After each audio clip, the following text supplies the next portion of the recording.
Hi there, I'm Morgan Crosby from Finch Chevrolet in London, Ontario, Canada, and you're watching Cars and Crosby. Corvette time. We got lots of fun things to talk about, guys. We have a really fun update about lots of different little projects that I have going around. I'm filming a separate video actually right now for this C8 behind me because we're gonna turn it green. I can't wait. I'm doing an all green episode as well because I'm putting together a video documentary for General Motors to turn a Corvette green again from the factory. I've got a really awesome One Elite project that we're going to be working on over here, and Mrs. Cars and Crosby has got another vehicle, and it's here, and I'm going to show you on today's episode starting now.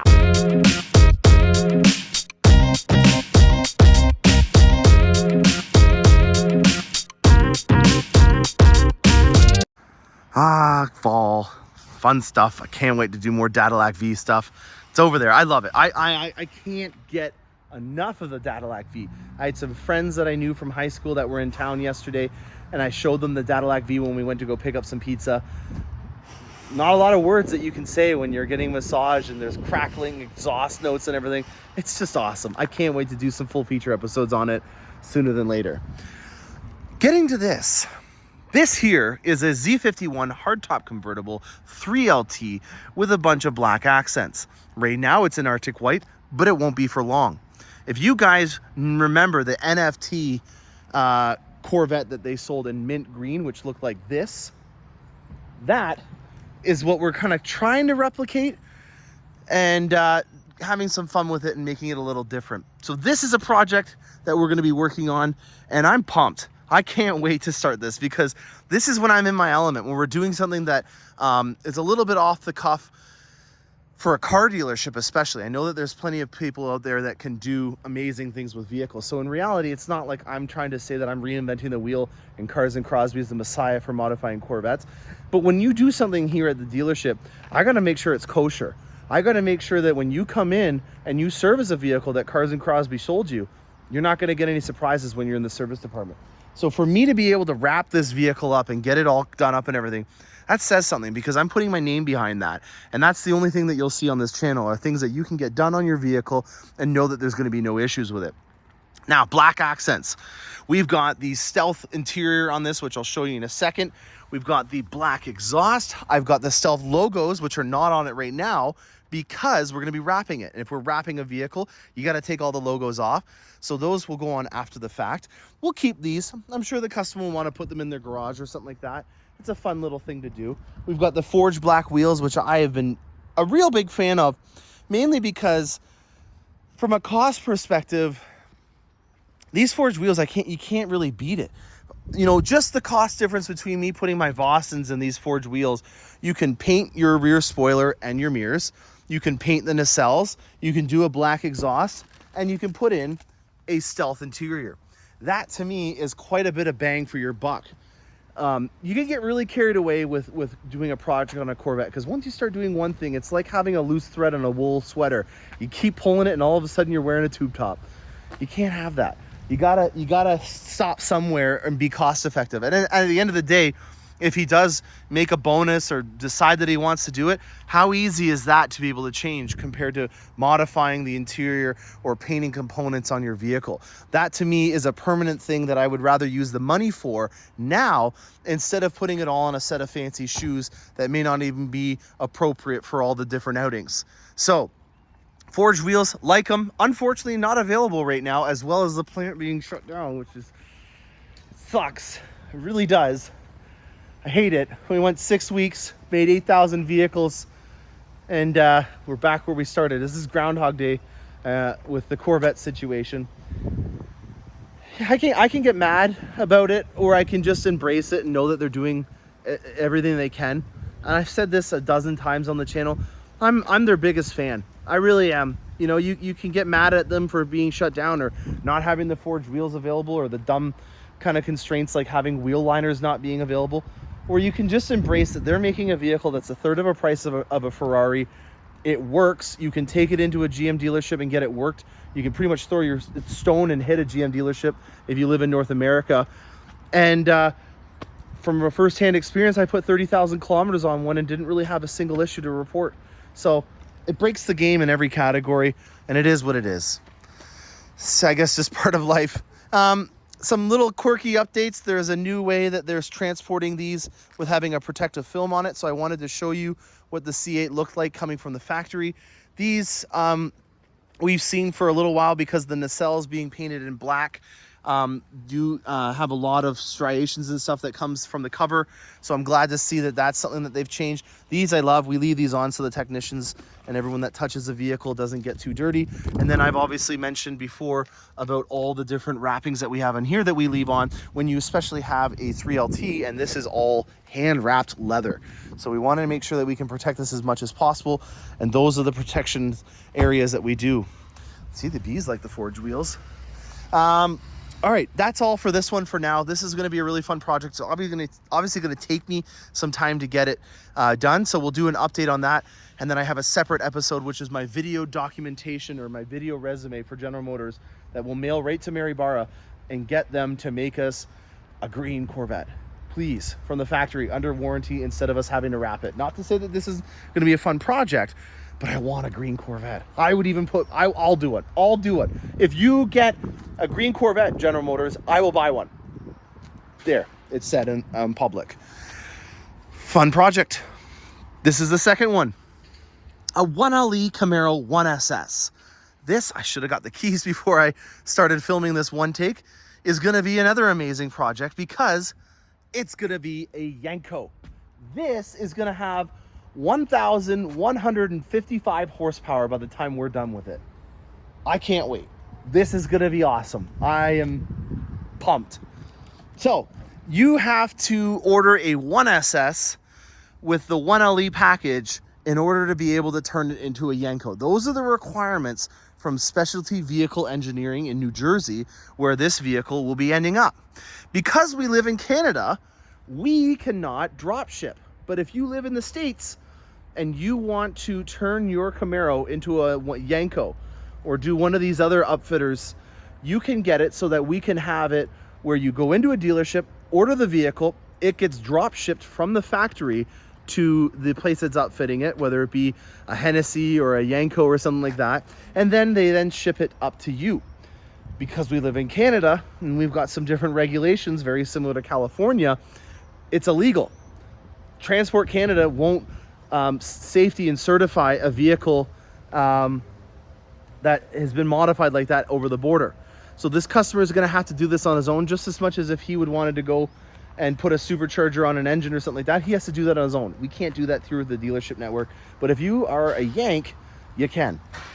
So a 1LE, what does that mean? Well, the easiest way to know that it's a 1LE, the thing waving at us right now, this is up because this is how we know to fuel the vehicle for when the fuel truck comes around. The wrap, the satin black wrap on here, I'm not going to touch it too much because I don't want to wreck it with the dirt and stuff on top, is a dead giveaway that it's a 1LE. The second place is on the brakes. It says 1LE on these 6 pistons over here. Now, I wish I had the keys because the seats are a Recaro seat. We'll show it once it gets all done up. So another one that you're going to see at the beginning and then you're going to see down the road. And then you also have a satin black rear spoiler on the back of it. No sunroof. That is part of the 1SS 1LE package. It's a track specific model. So if you're looking for a bit of a more aggressive track monster that's focused more on that kind of stuff, then that's one of the reasons why. And then you also have the Eagle F1 tires, which is, I believe, the last vehicle that has a Goodyear performance tire through General Motors. Fun story that I know about that. The Eagle, or the Goodyear tire, is on the Camaro because the Michelin is on the Corvette. Goodyear used to have the contract for Corvette and they lost it. There was a couple of issues in particular with the wheel balancing and also the wear of the tires on a Corvette.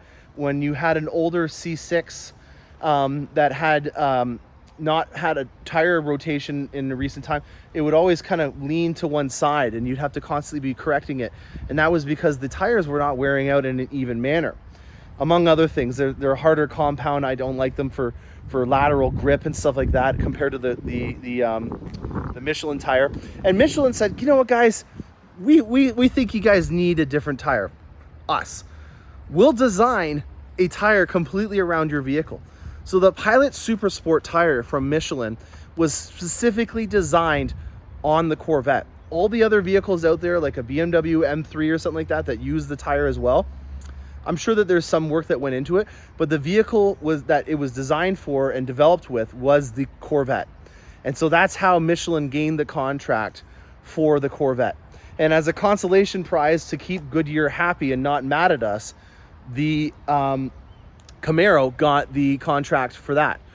And there's the, oh my God, is it the AS3 from Goodyear? I used to have a set of them on my 1SS. I used to have a 1SS before I started this channel.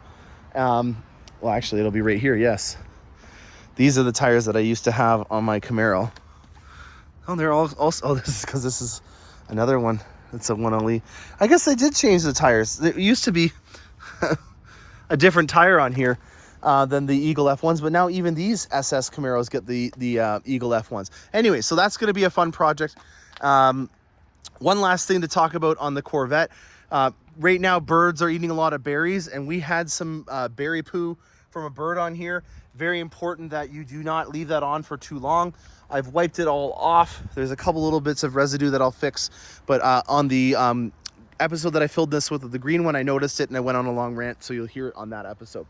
Last thing that we're going to talk about today, Mrs. Cars and Crosby is getting another Cadillac. It's over here. This is your first look at it before we get it through the shop, which I'm going to be doing right now because the dollar is very high. And right now, through my contacts at some American dealerships, an American dealership is going to be purchasing my wife's Cadillac. And we're going to get this one to her sooner than later. Doesn't look like a lot of difference right now from the outside. This, again, is what they look like from the factory when you get a Sport. It still has chrome. It still has the regular Cadillac logo. Cars and Crosby needs to step in and get it fixed up. But on the inside, quite a big difference. This is a Platinum. So this is a hand-wrapped interior, just like on a 3LT or on my Escalade. And the seats, the stitching, and the materials that they use on this are all different. Even the carbon fiber is different between a Sport Platinum and a regular Sport. There's bronze inside of the carbon fiber. If you guys can see that, inside of the Platinum interiors, carbon fiber over the looser stitching, kind of looser crosshatch pattern on the regular Sport with the carbon fiber. So this is going to be the latest addition to Mrs. Cars and Crosby's fleet of vehicles that she's had. And it's going to be kind of a final hurrah as well, because this is the last gas vehicle that I'm buying for my wife. The next vehicle will be a Lyriq, which I just had an episode air on. And I had Mrs. Crosby come by and I gave her a heads up on what's going to happen. She's going to be getting a Lyriq next. So that's going to be the next adventure. And I'm going to be very involved in borrowing her vehicle, and she'll be using some of my vehicles because I want to learn as much as I can about what the lifestyle of a Lyriq is all about. It's important to embrace what, General Motors is doing and making sure that, instead of just selling the product and learning all the stats and stuff like that, that I know what the lifestyle of a vehicle is like as well.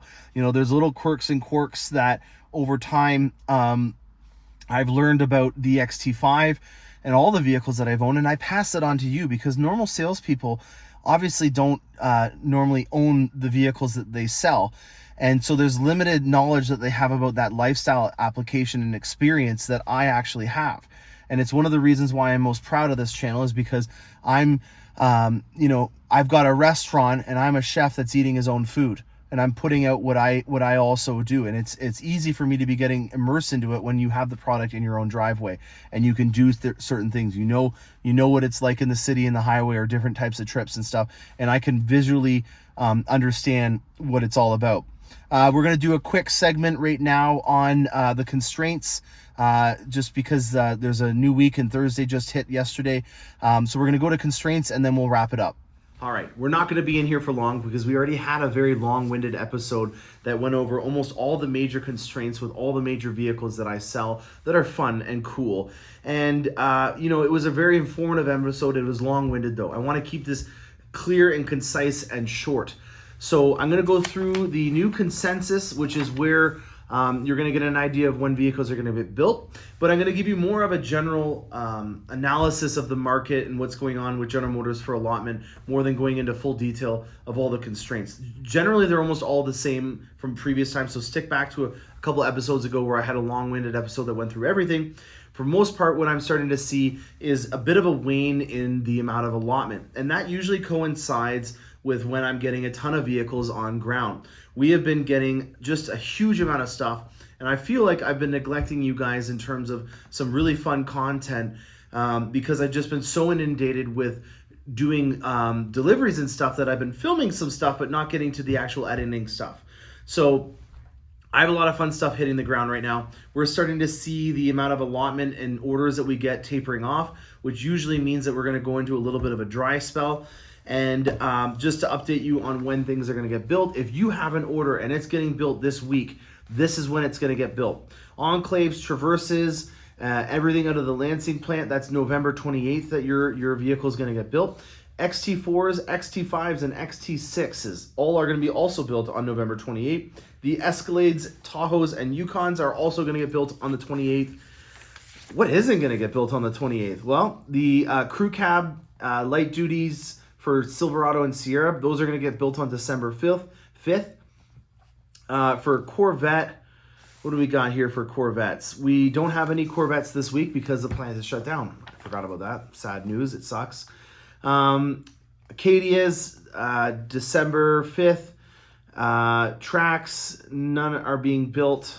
And Colorado, none are being built for that as well. Canyon would also be on that list. So that is your update for that. So the last week of November, first week of December is when all of the stuff is getting built for General Motors. That is a short and sweet update on production stuff. Let's get back on the lot and see some cool stuff. All right, so bittersweet news about the allotment, and we're having a ton of XT5s coming in. So that's really great. So, you know, most of this inventory now for the first time in a very long time is available. Unfortunately, this is no longer going out. So this is actually available now if you're interested in a silver ZR2. You're starting to see pickup trucks finally become an in-stock purchase. The shoes are on the Yukon Denali that I have going out. So this will be going out this week. We've got our nice black 22s on the long wheelbase Uke. So that's going out. And in terms of used car inventory, we also have a really fun addition to the channel. I have an XLRV. So this is a Cadillac Corvette. This is a Corvette platform that had a Cadillac design, and then it also had the crazy Camaro ZR1 engine from the 5th generation Camaro inside of it as well. So an LSA supercharged, very cool engine, and yeah, very cool piece of Cadillac history here if anybody is interested. These things were like $115, $120 new, and it's a hardtop. So the only hardtop Corvette that we had available before the C8 generation was an XLRV. Very cool vehicle, and it is up for grabs if someone is interested in adding that to their collection. I hope you guys enjoyed this episode. If you are a fan of listening about my automotive adventures, please hit that subscribe button. It helps me out. I don't like to do these kind of call to actions, but I am kind of told from Google that this is an important metric to be able to do, and it's kind of fun. I'm almost at 10,000 followers, and I love you guys, and I want you guys to be updated when I have a new video come out, and that's the best way to do it. So stay tuned for more awesome content. I'm Morgan Crosby, and happy motoring.